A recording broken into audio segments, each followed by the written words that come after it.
Welcome, everyone, to another episode of Taking Up Space, a Michelle A. Mayer podcast. Always excited about coming forward, y'all. Today is absolutely no different. This is going to be Thorns and Thistles Part 2. I know that I had conveyed to you guys in the book of Genesis, chapter 3, verse 18. Thorns also and thistles shall it bring forth to thee, and thou shalt eat the herb of the field. So, God had already ordained all the laws of Adam in this garden, but now he is bound to a different aspect of these laws. And he is having to move forward with life. And so that is the reason why I wanted to come on today with a second round to this, is to hammer in how this is so relevant to us in our lives.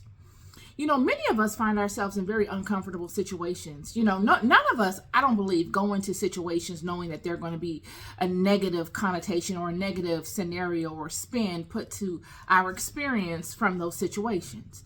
We would probably not go into them if we knew that it would be such a negative that we would experience. We were able to be privy to all the positives and negatives that would come forth from the situations in their totality. We were able to be had the power to forecast out all of the variables before they happen. We could look at a thing and say, okay, this is the worst that can happen in this situation, and this is the best. Okay, I'm going to go for it.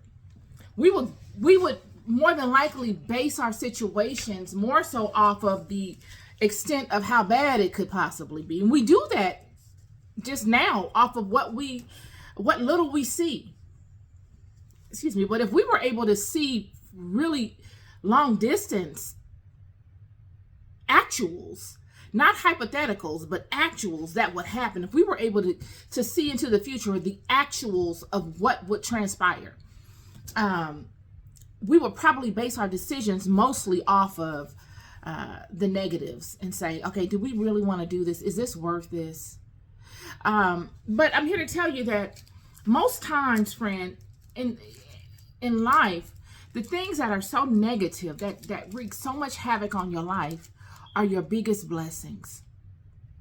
I'm here to tell you, it could be relationships, it could be any set of circumstances that come upon you, because they're all relationship based. Usually they all have to do mostly with how we respond to situations amongst other people, whether they're family, whether they're friends, whether they're coworkers, whether they're people in business, whatever the people are. The negatives or the situations that we're dealing with have to do with our interaction with other people. Yet when they come upon you, at times they can look as if they're unfair and they're not favorable to you. But I encourage you, all of you, to take a different approach to it, to look at it from a different perspective. Right now, whatever you're going through right now, I encourage you to just take this moment to reflect upon that thing and see what aspect of this thing could serve me. Whatever it is, it could look terrible, but what aspect of that can serve you? Because I'm here to tell you, a lot of times every curse is a blessing in disguise.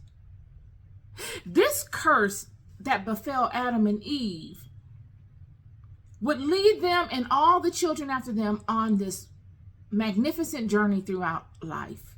And they would encounter frightening circumstances. They would initially feel powerless, as we all do when we become engrossed in traumatic experiences. We don't have anything to really pull from, so we're pulling from all of our superpowers that we already have acquired in life, and we find that they don't work for that situation. And we haven't forged new powers to pull from, so we feel like we're sitting duck. We're getting beat up by this thing. And we feel like we need some leverage. And for Adam and Eve, they felt that their leverage was partnering with these angels, these angelic beings that had came, and they were the closest resource they had to helping them. And they made pacts with these people. And many of us do the same thing. When we find ourselves in these situations, if we're not in alignment with God, if we were not standing in alignment with God before that storm came, A lot of times we will do just like Adam and Eve did. We will make pacts with these other beings that don't have such a strict requirement for their covering. They can immediately cover you on a barter type of situation. You give me this, I'll give you that. And you find safety in that. Because sometimes there are people that don't have themselves completely aligned to the will of God, and they think that it's a very difficult and a very tedious thing to do. They think that they have to have their life completely together and everything perfect to get this alignment. So they feel like it'll take too long to align. I need a solution today. Because these storms, the chaos that comes from these situations of life brought on by your interaction with other people are immediate. Yet I'm here to tell you that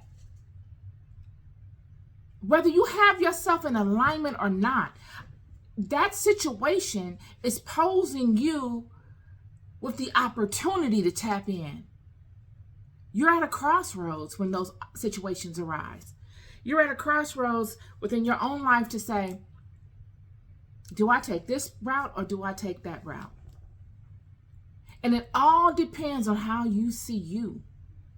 It all depends on what you know of the spiritual realm. A lot of us make many decisions just based out of ignorance. A lot of us believe that these opposing entities that, we all think are opposing God or God's enemies, that we think are God's enemies, are somehow just as powerful as God. We don't understand the spiritual hierarchy. We don't understand the spiritual system. All we know are the front men, the status symbols. The people that are positioned in front of us, the gates, the doors that are in front of us that we all know of. But we don't know really where they're getting their power from. We don't know what rank they hold in spirit. We don't know how they relate to God. Neither do many of us care. We just want to get our needs met so we can go on living a comfortable life. There will be a time in your life where you will need to know something greater than that. You will find yourself boggled down with these relationships with whomever it is that you're with, within a relationship with, whether it's directly with your creator or it's with the creator's creations. And you will get to a point where you will need to know that. And these are the conversations that I'm bringing forth to you today. These major forks in your road that come upon you as chaos, and they come upon you because of people. The only way that these entities or God really can work in the world is through us. God himself must work through a vessel, friend. This is how the game is set up. Then every curse is a blessing. It's all about how you look at it. When we look at the things that we do to one another, like I gave an analogy in my live yesterday of everybody prays. Prayer is not wicked. It's the spirit that you utilize in praying that makes it wicked.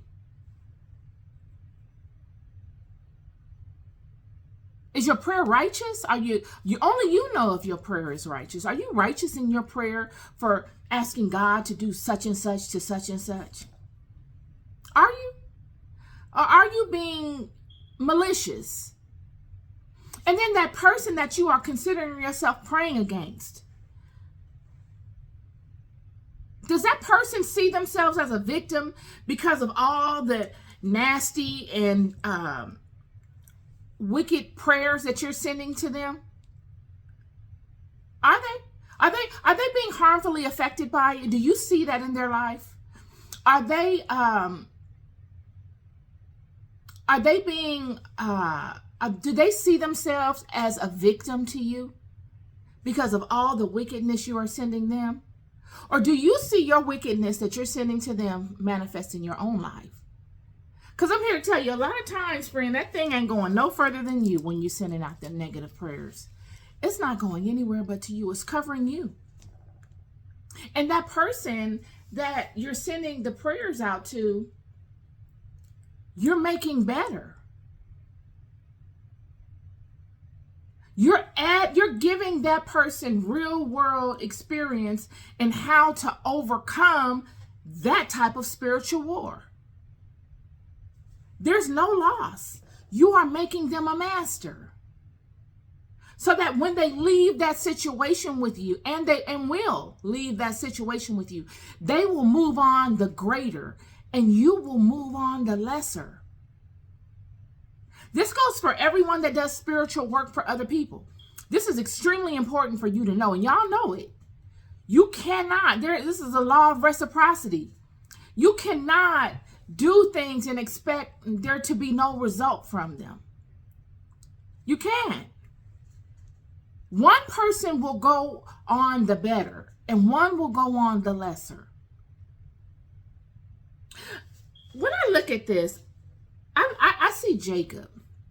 Y'all remember Jacob when he was with Laban, and Jacob was working for Laban for an extended amount of time, all because Laban made it seem like he was playing fair by Jacob, and that at the end of whatever threshold amount of time, amount of work Jacob did, Jacob would be able to leave and part ways with such and such.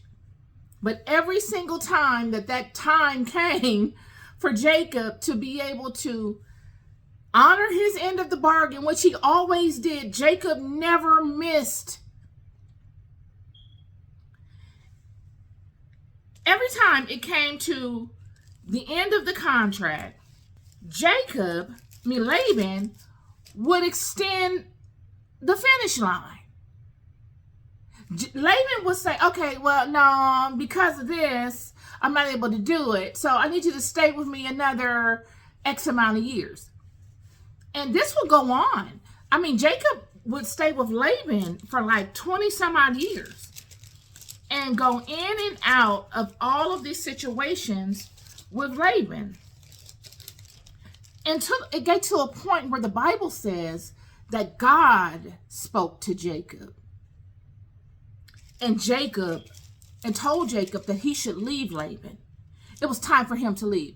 The Bible says that it was God that told Jacob it was time to leave. It wasn't that Jacob had gotten into his feelings and that he then decides, I've had enough, and he makes the executive decision to leave. Jacob gets a word from God telling him that he needed to leave and go back to the land of his fathers. He has sat and suffered under Laban for at least 20 years. Jacob could look at this as, man, I'm in a bad situation. I'm not really a warrior. I don't really like to contend amongst men. Laban is a very powerful man of spirit. He could curse me. He could do all these different things because, Laban was a powerful man of spirit.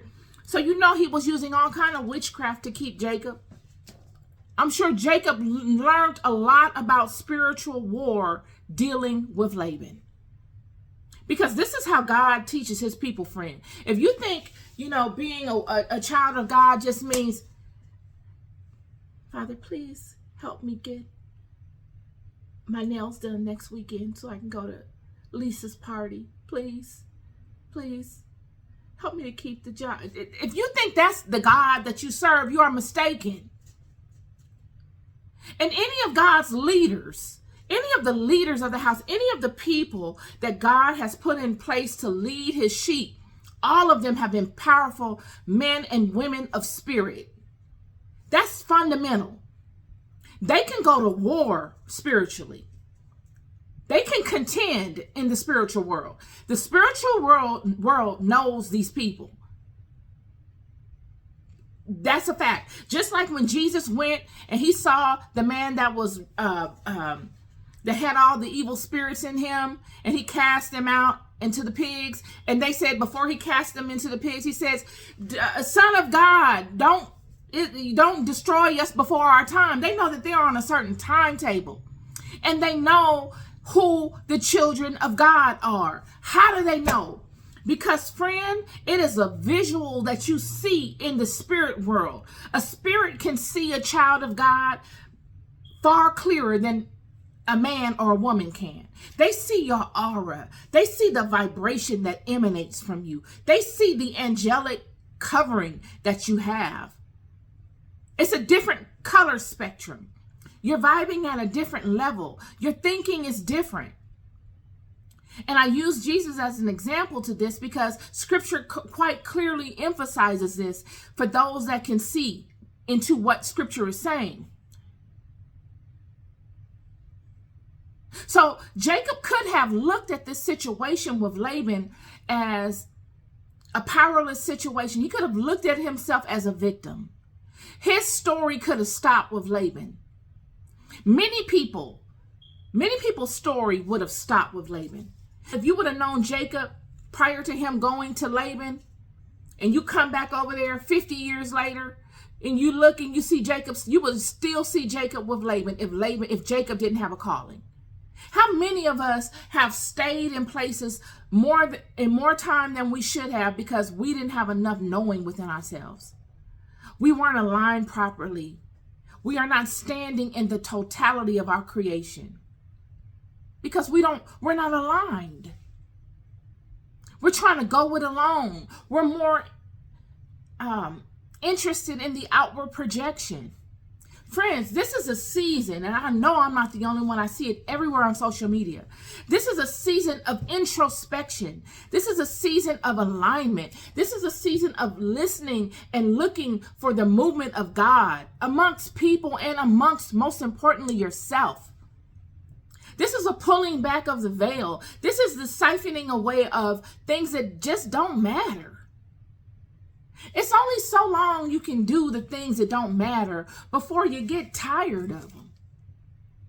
We have a whole generation of people coming up that are wandering around the wilderness. They think hustling and doing all these things to get money is everything. What are you going to do when there is no money? What do you have to offer? Could your spiritual relationships be your currency? Would people feed you to hear a word in spirit from you?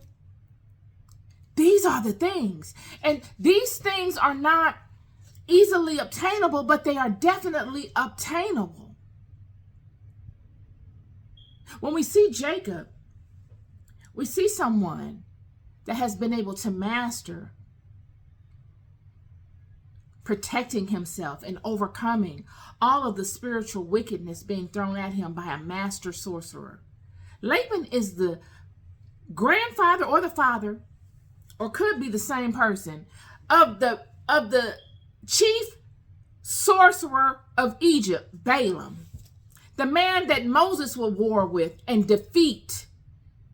The man that Moses will war with and defeat, and that would never get over it.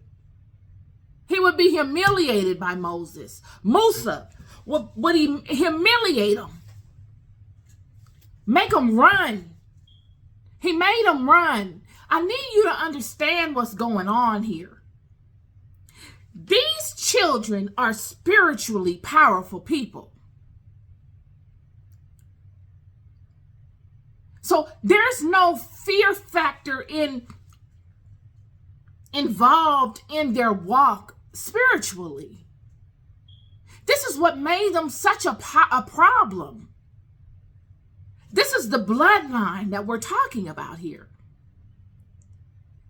This is what made everybody so mad with these people, is that nobody could contend against them. It wasn't about what you feel. I don't care who you are. It doesn't matter. If you're not of it, you can't contend. You either have to bow down or you have to wage war. And if you wage war, you are going to be defeated. That's what we see time and time again in this book. That is the story of these people, from top to bottom. And what I'm talking to is the degree to which these people were able to overcome insurmountable challenges is noteworthy to be bound into this Bible. Well, I'm bringing up Jacob to show you a powerful testament of a man that was the founder of the house, who had to serve, act as a servant. These people have been servants from the gate, and they were not ashamed of it. They were servants in Egypt. Jacob is a servant to Laban, the father of the house, before the children even go to Egypt. Jacob is a servant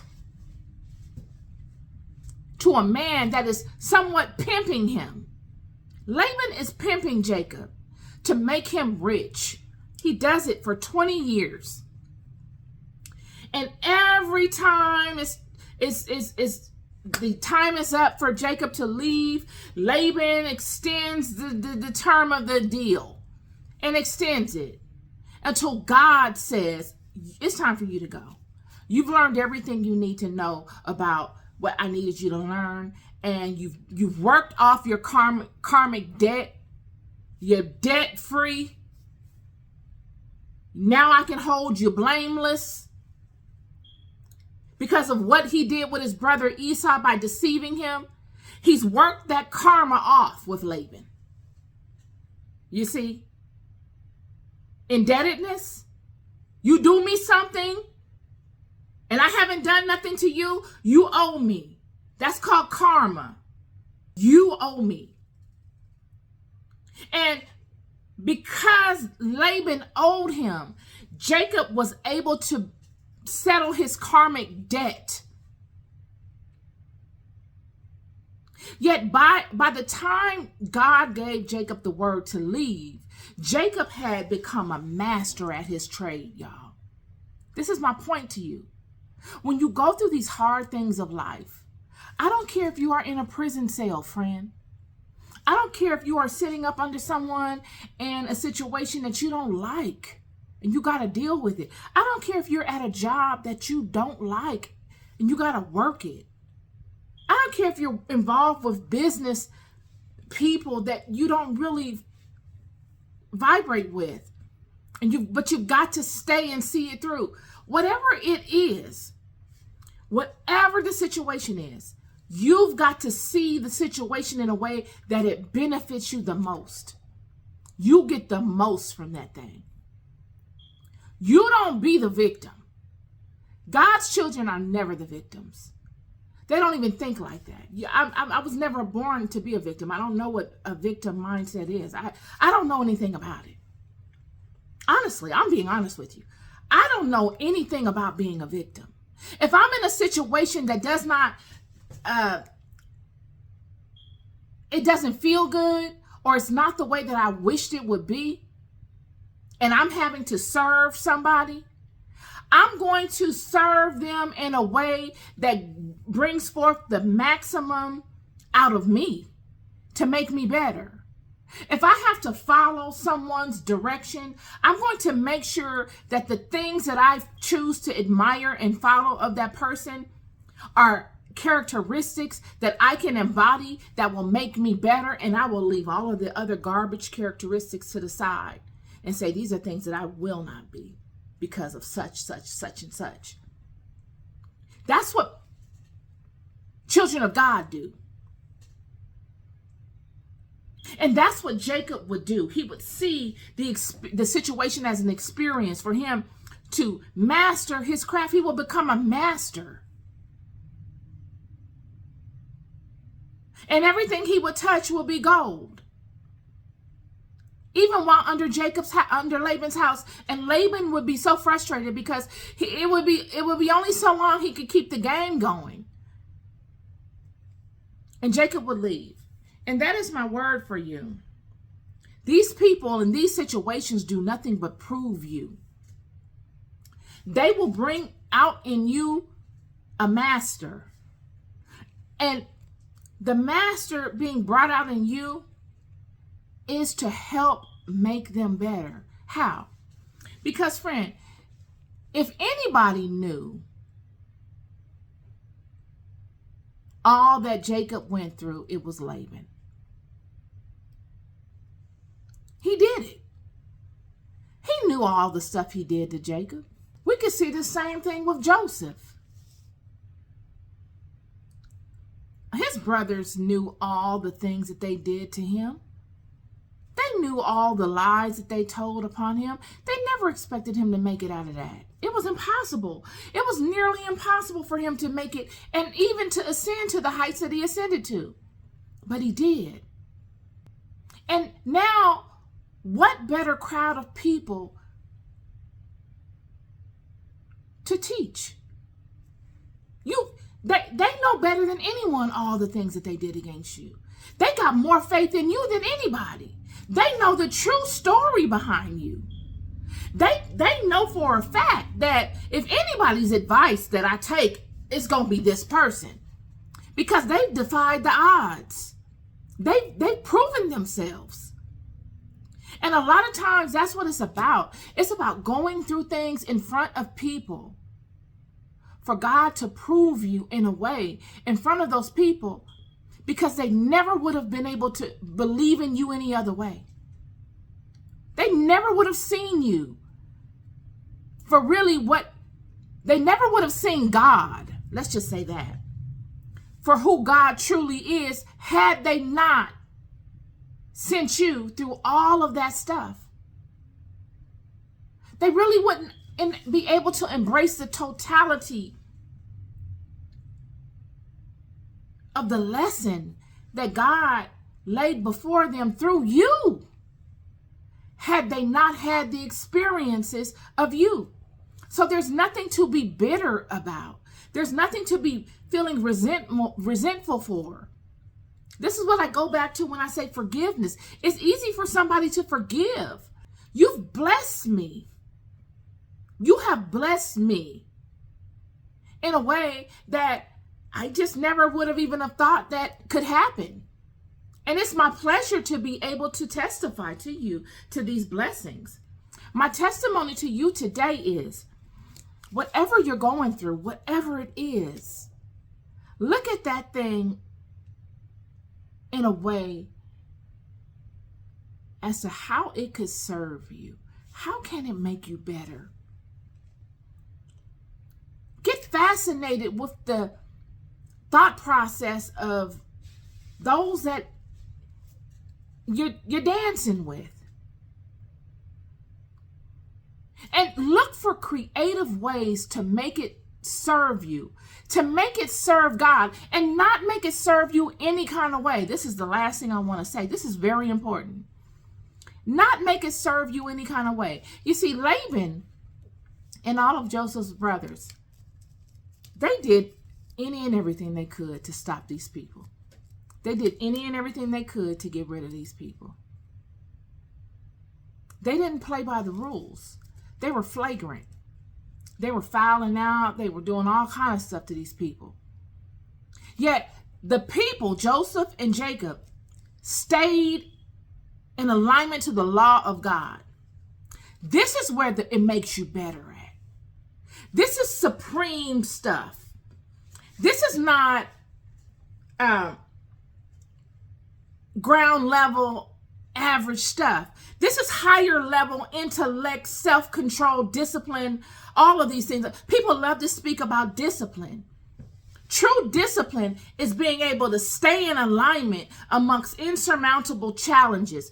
True discipline is not an outward projection. It's not about going to work every day and then coming home and doing it. That's discipline, but that's not true discipline.